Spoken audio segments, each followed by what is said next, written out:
Olá, muito bom dia. Muito obrigado mais uma vez pela sua companhia. Está começando mais um programa Agronegócio e eu desejo a você muita paz e muita saúde.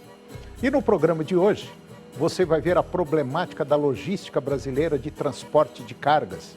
Eu vou conversar com Guido Juliano Martins de Araújo, diretor do Instituto Saga das Águas, e nós vamos falar de um tema muito importante e atualíssimo. Vamos falar da guerra comercial que Donald Trump está causando no planeta. Você vai ver que a guerra comercial faz a China suspender licenças de importação de soja de 3 empresas norte-americanas. Vamos comentar do mercado do milho que segue sua trajetória de alta. O programa Agronegócio já está no ar.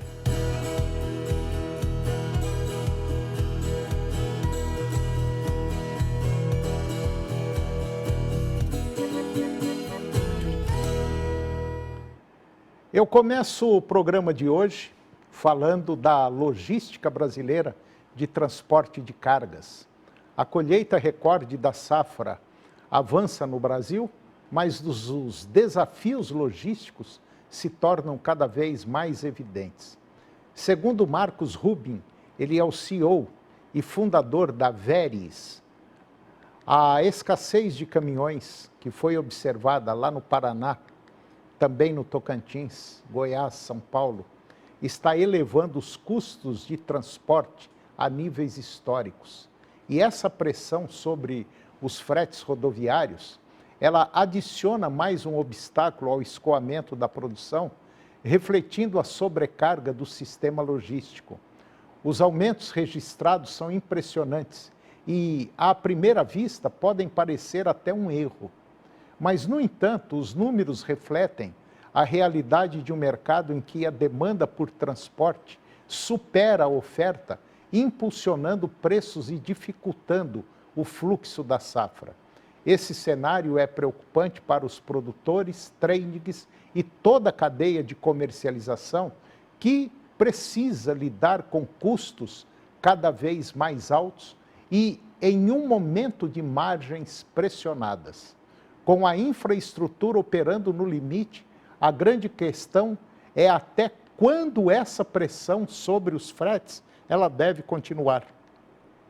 A persistência desses custos elevados pode comprometer a competitividade do agro brasileiro no mercado internacional, reduzindo a atratividade da soja nacional frente aos concorrentes. Além disso, o encarecimento do transporte impacta a rentabilidade dos produtores que já enfrentam oscilações cambiais e variações nos preços das commodities. E diante desse cenário, agentes do setor buscam soluções para minimizar os impactos da crise logística. O investimento em alternativas como o transporte ferroviário e hidroviário pode ajudar a reduzir a dependência do modal rodoviário. No entanto, essas soluções exigem planejamento de longo prazo, enquanto os desafios do escoamento da atual safra demandam respostas imediatas. E agora vamos comentar da guerra comercial que Donald Trump está causando no planeta. A China pode mirar a agricultura dos Estados Unidos em retaliação às novas tarifas impostas pelo ex-presidente Donald Trump, que entraram em vigor agora no último dia 4 de março. Segundo a Reuters, citando o jornal estatal Global Times, Pequim estuda medidas que podem incluir tarifas e restrições não tarifárias sobre produtos agrícolas e alimentícios americanos.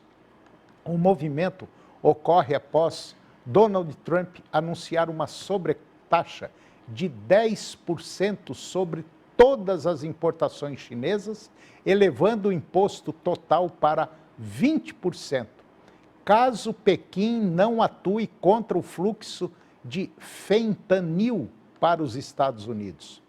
A possibilidade de represálias já impactou os mercados. Os contratos futuros de farelo de soja e também de colza na China subiram 2,5%, após a notícia, com o farelo de soja atingindo o maior nível desde o mês de setembro na Bolsa de Commodities de Dalian. A China, que importou 29,2 bilhões de dólares em produtos agrícolas dos Estados Unidos no ano passado, uma queda de 14% em relação ao ano de 2023, tem reduzido a sua dependência do comércio com os Estados Unidos, investindo na autossuficiência alimentar. O Serviço Agrícola Estrangeiro, o FAS, que é do Departamento de Agricultura dos Estados Unidos, o USDA, prevê uma produção recorde de grãos na China na safra 24-25, chegando a 706 milhões de toneladas, um aumento de 1,6%, impulsionado pela expansão da área cultivada. A produção de milho, trigo e arroz deve crescer, enquanto as importações de milho devem cair 40%. Já a produção de soja chinesa deve permanecer estável em 19,6 milhões de toneladas. Atualmente, os Estados Unidos respondem por 1/4 das importações chinesas de soja, mas o Brasil ampliou a sua participação para cerca de 70%. Caso as retaliações se concretizem, os produtores americanos poderão enfrentar mais dificuldades para exportar para a China, aumentando a pressão sobre os preços e impulsionando outros fornecedores, como o Brasil e também a Argentina. E por falar que a guerra comercial, a China já suspendeu, desde a semana passada, as licenças de importações de soja de 3 empresas norte-americanas e interrompeu a importação de madeira serrada dos Estados Unidos, intensificando a retaliação depois que os Estados Unidos impuseram tarifas adicionais sobre produtos chineses.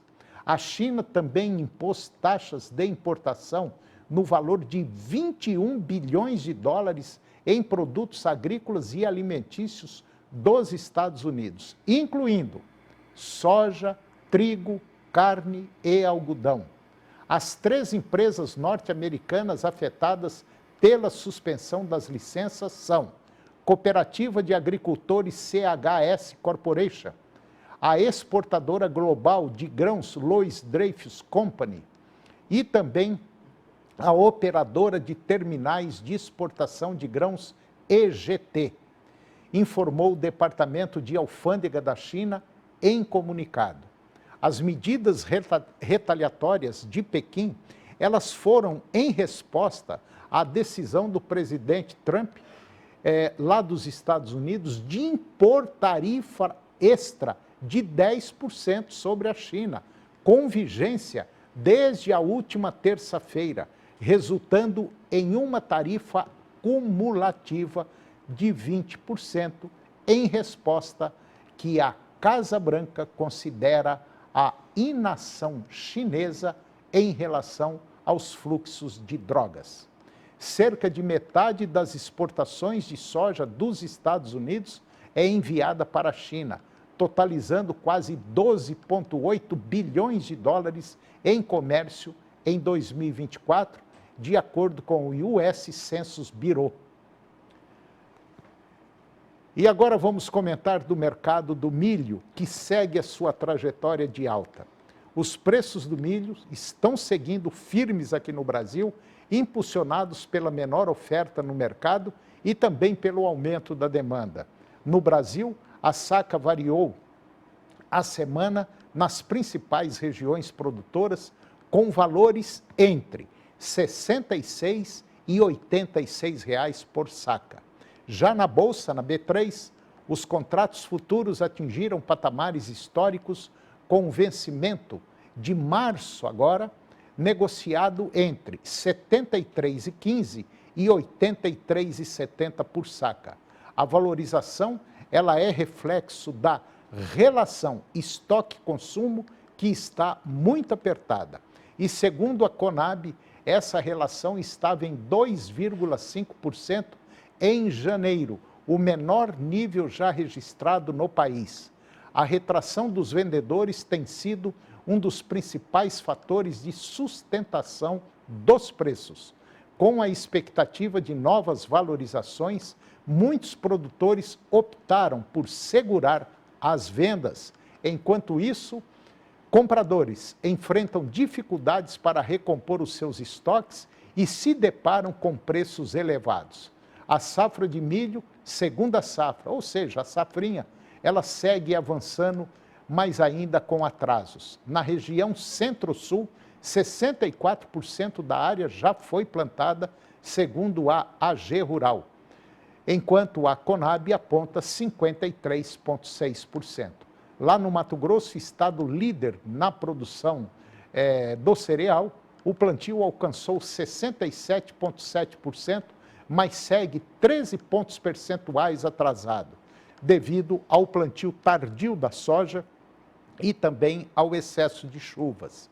Nas exportações, o Brasil embarcou 1.200.000 toneladas de milho nos primeiros 15 dias úteis de fevereiro, segundo a SECEX. O volume está 11,2% abaixo do registrado no mesmo período do ano passado, mas ainda dentro das projeções da ANEC, que estima exportações totais de 1.290.000 toneladas no mês. A expectativa agora é para os próximos meses e vai depender do desempenho da safrinha, que pode definir a oferta no segundo semestre.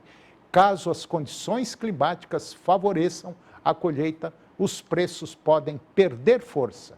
No entanto, com estoques historicamente baixos, o milho segue com viés de alta no mercado doméstico. E depois do intervalo, eu vou conversar com Guido Juliano Martins de Araújo, diretor do Instituto Saga das Águas, e nós vamos falar de um tema muito importante e atualíssimo. Nós voltamos já, é um minuto só.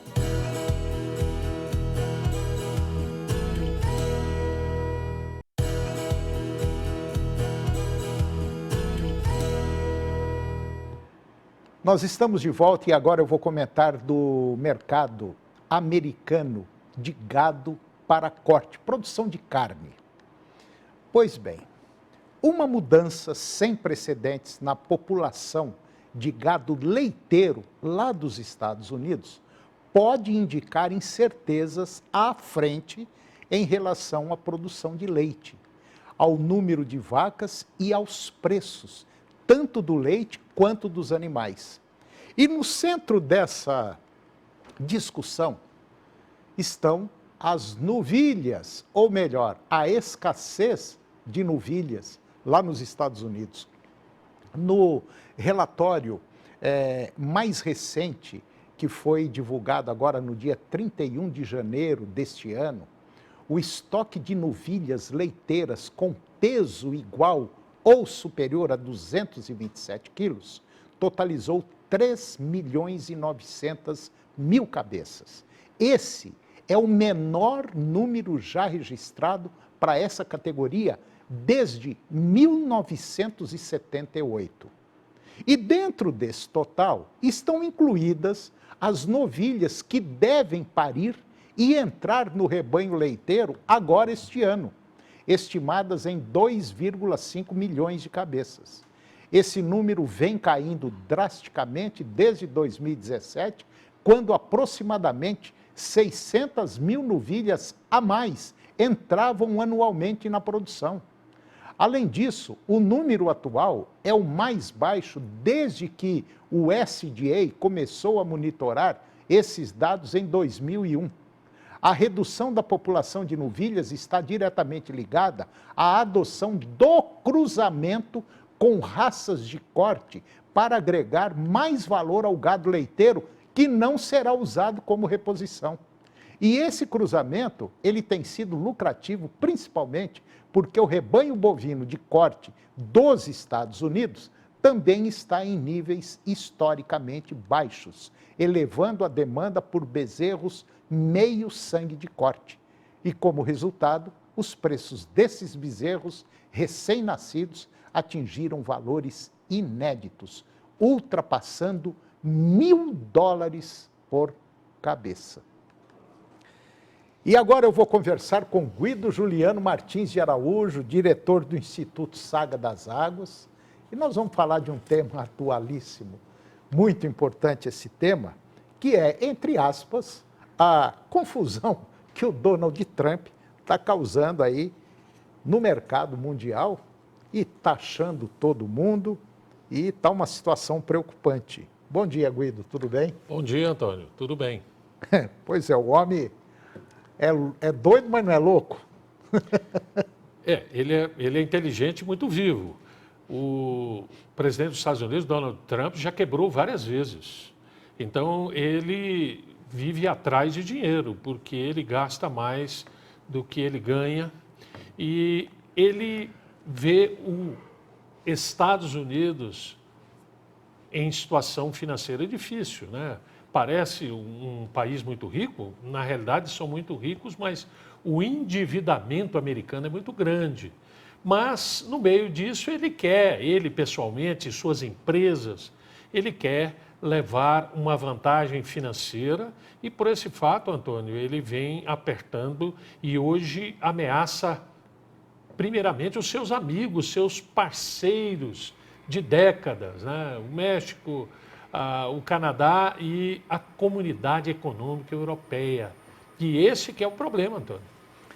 Quer dizer, ele não está... Ele botou um óculos escuro para enxergar ponto, em pouco, botou o pente na metralhadora e está dando tiro, né? Para todo lado. Está dando tiro, mas esse tiro, Antônio, pode sair pela culatra. Ele está julgando, quer dizer, ele como presidente dos Estados Unidos está dizendo, nós, americanos, nós, país, nós somos maiores do que todos vocês, então nós podemos subjugá-los e ameaçá-los. Porém, ele se esquece que uma moeda tem dois lados. E ele pode apertar tanto os seus parceiros e eles começarem a olhar a segunda maior economia do planeta, que é a China.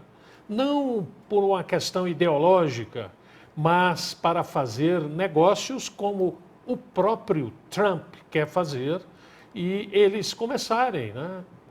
Principalmente a Comunidade Econômica Europeia, e começar a realizar negócios com mais intensidade com os chineses, com os indianos e deixando os Estados Unidos um país que deve muito a ver navios. Então, eu acho que terá que dosar esse aperto, porque em breve isso poderá dar errado para o governo Trump. O governo Trump já tem aí basicamente 60 dias, né? Um pouco mais de 60 dias. Eu acho que ele já fez, assim, vamos dizer, um estrago muito grande, né? Já chegou no baile, já abriu a fantasia lá e falou, minha gente, acabei de chegar, então acho que já estava na hora dele começar a baixar o facho, porque você falou um negócio muito interessante, que é em relação à China. E essa movimentação todinha pode até favorecer aqui o Brasil, porque nós temos, vamos dizer assim, nós temos condição de suprir a China, pelo menos em grãos. O Brasil tem condição de atender a China tranquilamente. E não só a China, como outros países também. Agora, o governo americano, eu acho que já está na hora dele dar uma quietada e falar, não, minha gente, nós já chegamos, vocês já sentiu como é que é o drama, agora vamos começar a negociar. Porque sair taxando todo mundo assim é meio perigoso, não é, Guido? Antônio, e os Estados Unidos não é mais xerife do mundo. E eles pensam, o Trump pensa que ainda é, né? E isso é uma situação perigosa. E o que nós estamos vendo até agora no governo Trump foi como você disse, ele desorganizou geral e criou um ambiente de insegurança e desconfiança com relação ao povo americano.